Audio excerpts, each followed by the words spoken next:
Bapak Ibu Jemaat kekasih Tuhan, mari kita masuk dalam pembacaan firman Tuhan dan pemberitaannya. Dan sebelumnya mari kita berdoa mohon bimbingan Roh Kudus. Kita berdoa. Bapa di sorga, kami bersyukur kepadamu. Hari ini Minggu 24 Januari tahun 2021, kami ingin membaca dan merenungkan firman Tuhan. Kami mohon Bapa, karuniakanlah Roh Kudus-Mu, agar Roh Tuhanlah yang membimbing kami untuk dapat kami mengerti dan memelihara firman Tuhan ini dalam hidup beriman kami sehari-hari. Amin. Mari kita membaca Alkitab dari Injil Matius pasal 8 ayat 1 sampai 4 yang menyatakan demikian. Yesus menyembuhkan seorang yang sakit kusta. Setelah Yesus turun dari bukit, orang banyak berbondong-bondong mengikuti dia. Maka datanglah seorang yang sakit kusta kepadanya, lalu sujud menyembah dia dan berkata, "Tuhan, jika Tuhan mau, Tuhan dapat mentahirkan aku." Lalu Yesus mengulurkan tangannya, menjamah orang itu, dan berkata, "Aku mau, jadilah engkau tahir." Seketika itu juga tahirlah orang itu daripada kustanya. Lalu Yesus berkata kepadanya, "Ingatlah, jangan engkau memberitakan hal ini kepada siapapun, tetapi pergilah, perlihatkanlah dirimu kepada imam dan persembahkanlah persembahan yang diperintahkan Musa sebagai bukti bagi mereka." Demikian firman Tuhan, dan terpujilah Kristus. Haleluya. Amin. Bapak Ibu Jemaat kekasih Tuhan, selamat pagi. Dalam ibadah hari Minggu, ibadah tatap muka, acap kali selamat pagi dari pelayan firman disahut oleh jemaat. Sebahagian mengatakan selamat pagi, tetapi juga ada yang menyahut dengan kata pagi, dan ada juga yang sama sekali tidak menyahut. Selamat pagi sebenarnya adalah sebuah salam yang harus dipahami secara utuh, bahwa pagi itu selalu ada, tetapi selamat tidak selalu ada. Sekali lagi, pagi atau siang atau malam itu selalu ada, tetapi selamat tidak selalu ada. Kita selamat pada pagi hari, tapi belum tentu kita selamat pada siang hari atau pada sore hari. Jadi seharusnya pelayan firman menyapa dengan selamat pagi, maka seluruh warga jemaat dengan bergemuruh menyahut selamat pagi. Tidak hanya separuh, tetapi seluruhnya, apalagi diam. Nah, Bapak Ibu kekasih Tuhan, salam ini dalam kehidupan orang Israel zaman dahulu dan Israel modern saat ini masih memelihara salam, baik dalam ibadah-ibadah maupun dalam pergaulan sehari-hari. Dalam bahasa Ibrani, orang Israel selalu menggunakan Assalamu alaikum. Lalu umat menjawab, wa alaikum salam. Artinya bahwa dalam damai sejahtera Allah diberi kepadamu dan dibalas sebagai kamu juga diberi damai sejahtera Allah. Perhatikan ada 2 huruf di depan kata. As itu bentuk tunggal dan wa itu bentuk jamak. Artinya Assalamu alaikum dibalas dengan wa alaikum salam.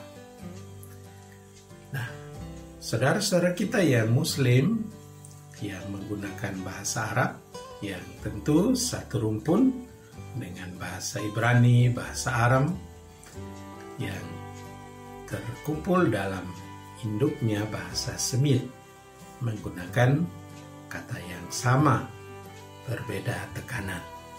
Assalamu alaikum dibalas dengan Waalaikumsalam, yang artinya damai sejahtera Allah bagimu dan dibalas bagimu juga damai sejahtera Allah. Kalau jemaat memperhatikan tata ibadah hari Minggu, GPIB, sesudah votum juga ada unsur salam dalam rumpun menghadap Tuhan. Perhatikan pelayan firman mengatakan, damai sejahtera menyertai kamu sekalian. Lalu umat membalas, dan menyertaimu juga. Artinya, salam ini sesuatu yang penting untuk menyatakan bahwa yang memberi salam ia selamat, dan yang menerima selamat dia juga selamat. Nah, pertanyaannya, mengapa pembukaan dari khotbah ini saya menggunakan kata selamat? Oleh karena bacaan kita hari ini dari Injil Matius pasal 8 ayat 1-4 mengemukakan fakta bahwa ada seorang yang berpenyakit kusta selamat setelah bertemu dengan Yesus. Nah, kelihatannya mudah bertemu dengan Yesus, lalu ya minta ditahirkan, lalu Yesus mentahirkan dia. Tetapi kalau kita melihat atau menyimak secara lebih mendalam bacaan ini, maka tidak mudah bagi orang yang kusta ini memperoleh kesembuhan, atau tidak mudah orang kusta ini mendapat selamat. Sekurang-kurangnya ada 4 langkah yang dilakukan oleh si penderita kusta. Yang pertama yang dilakukan ialah datanglah kepada Yesus. Datanglah kepada Yesus, sesungguhnya ini adalah etika teologi bahwa manusia itu hina, manusia itu celah, Allah itu kudus dan Allah itu suci. Dan etikanya ialah orang yang hinalah yang boleh datang kepada yang kudus.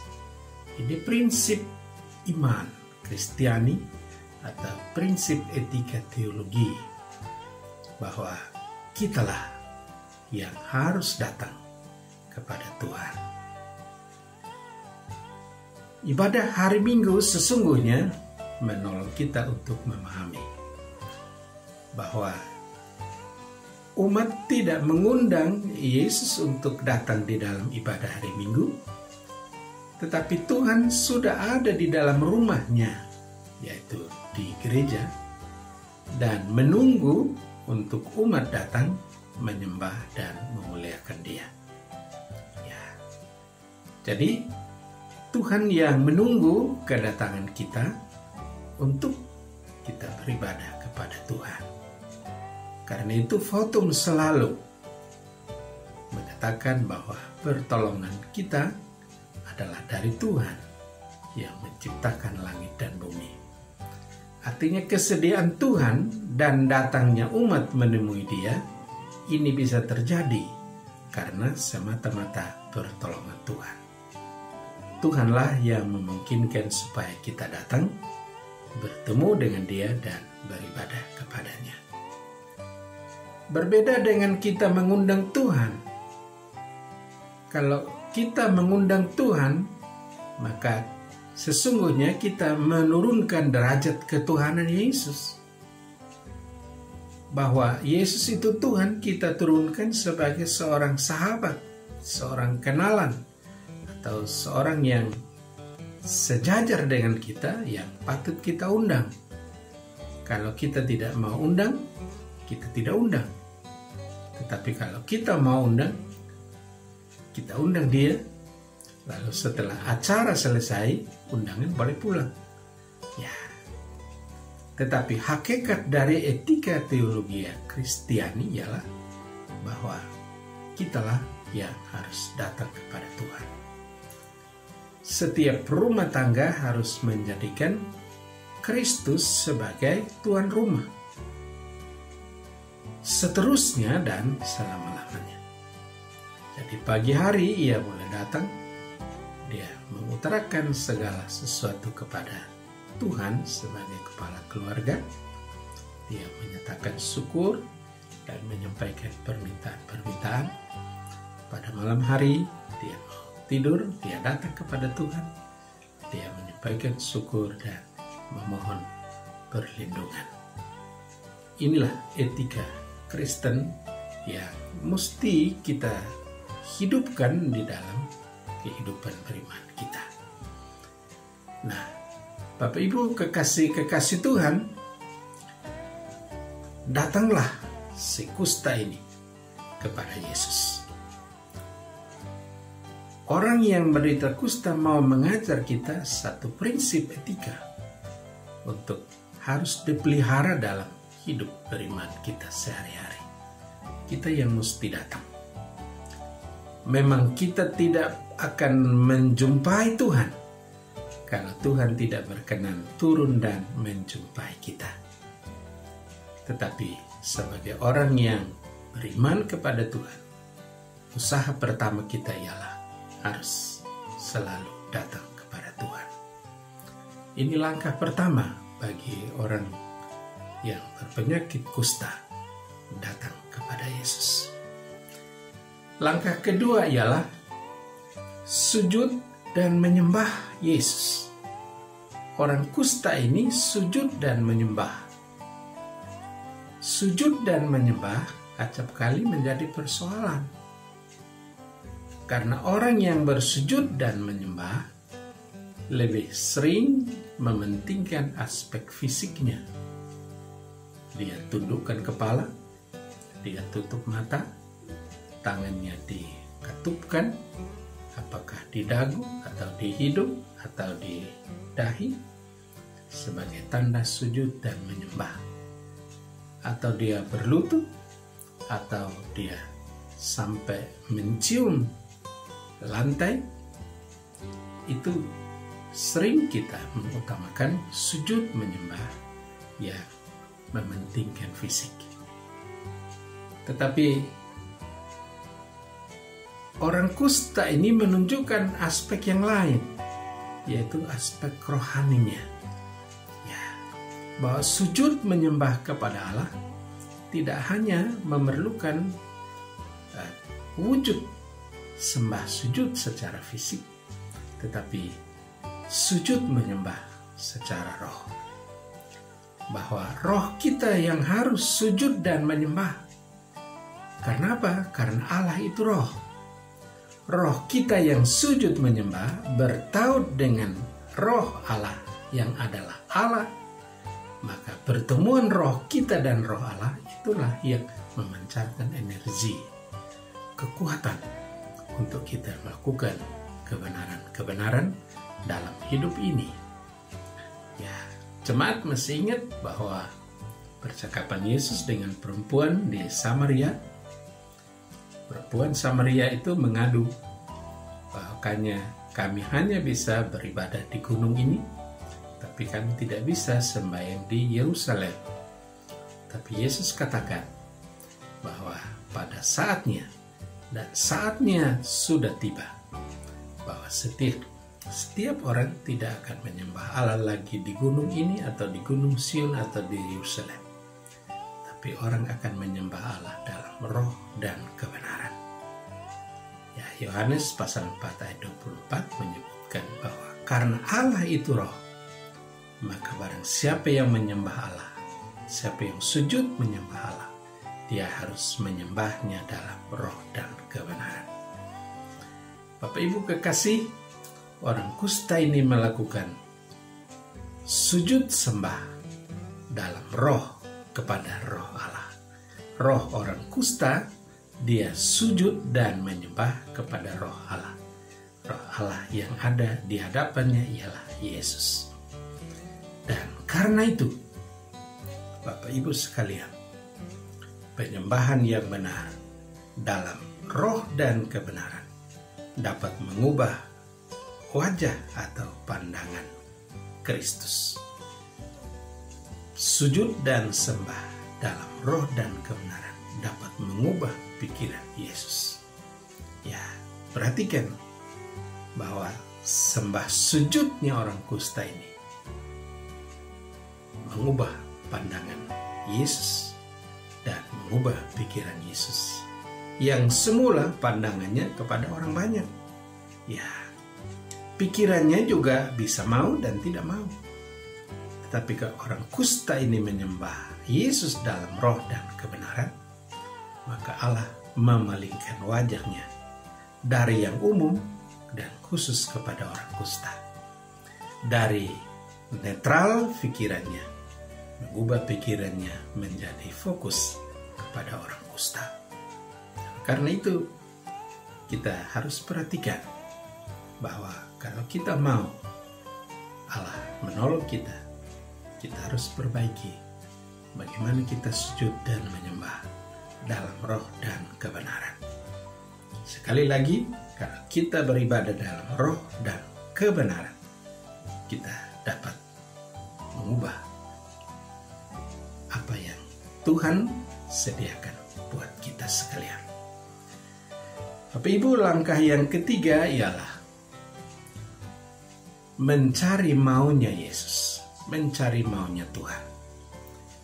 Acap kali kita hanya mau untuk disembuhkan. Acap kali kita hanya mau untuk Allah memberi sesuatu. Tetapi kita tidak mencari apakah Tuhan mau atau tidak mau. Orang kusta ini mengajar kepada kita, atau Yesus menggunakan orang kusta ini sebagai media untuk mengajar kita, bahwa meminta segala sesuatu kepada Allah harus mendahulukan Allah mau atau tidak. Karena itu orang kusta ini setelah dia datang kepada Yesus, dia sujud dan menyembah dalam roh dan kebenaran, dia minta, maukah Tuhan mentahirkan aku? Atau dengan kata lain, berkenankah Tuhan mentahirkan aku? Perhatikan, walaupun dia butuh kesembuhan, tetapi yang pertama dia minta adalah Tuhan mau atau tidak. Dengan kepasrahan total menyeluruh. Sebab apa yang dia minta, kalau Tuhan mau, Tuhan tahirkan. Kata tahir itu artinya memulihkan. Lebih konkret ialah menghentikan penderitaan. Ya, kalau Yesus mau menghentikan penderitaan dalam kesembuhan, ini manis. Tapi kalau Yesus mau menghentikan penderitaan dalam bentuk kematian, ini pahit. Manis atau pahit, sembuh atau mati, menghentikan penderitaan kusta dari orang yang mengidapnya adalah baik adanya. Jadi orang kusta ini meminta kemauan Tuhan dalam kepasrahan penuh. Apa yang Tuhan mau lakukan, dia terima. Dan karena itu Allah memalingkan wajahnya dan menjamah orang itu, lalu orang itu seketika tahir. Ya, sembuh. Artinya dia merasakan manisnya akhir dari sebuah penderitaan. Jadi manis atau pahit, kalau itu datang dari Tuhan, itu baik adanya. Bapak Ibu perhatikan pohon pepaya, buahnya manis, daunnya pahit, datang dari batang yang sama. Kalau pahit dan manis datang dari Kristus, semuanya ada baiknya. Semua baik adanya. Manis atau pahit, kalau datang dari Kristus, itu baik adanya. Bapak Ibu kekasih, ini langkah ketiga. Langkah yang keempat ialah melaksanakan perintah Allah. Perintah Yesus. Perintah Yesus yang pertama ialah jangan beritakan peristiwa kesembuhan ini kepada orang lain. Yang kedua, tetapi buktikanlah kesembuhanmu kepada para imam dengan memberi persembahan yang diajarkan oleh Musa.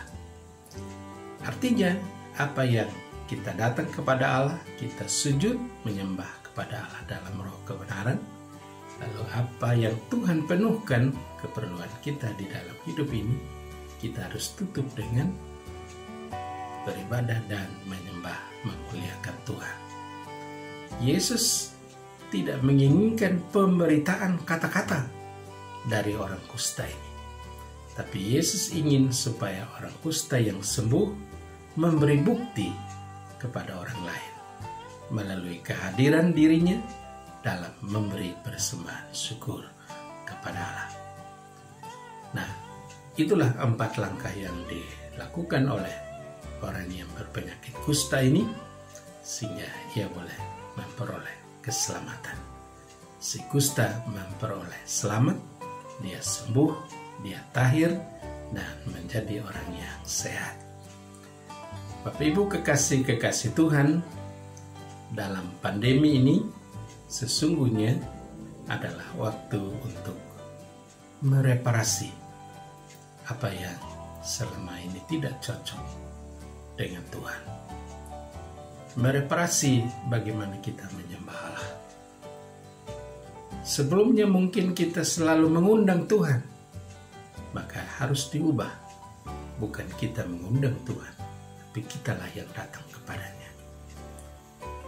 Sebelumnya kita sujud dan menyembah Tuhan, menyembah Kristus dengan mementingkan fisik, maka sekarang harus direparasi, diubah menjadi sujud dan menyembah Allah dalam roh dan kebenaran. Kalau menyembah Allah dalam roh, konsekuensinya ialah kita keluar dari gereja.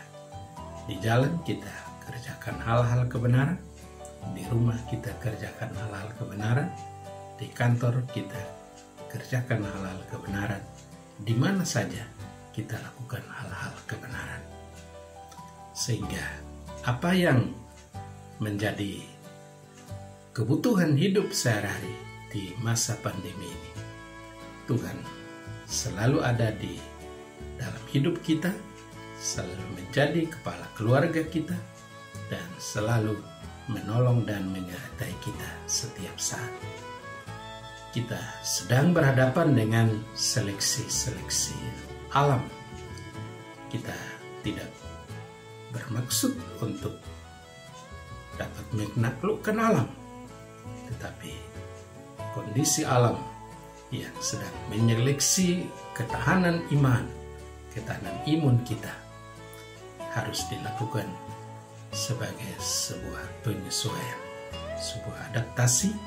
Bagaimana kita beriman yang sungguh, kita boleh berimun yang kokoh, dan kita tetap menjalani hidup ini bersama Kristus.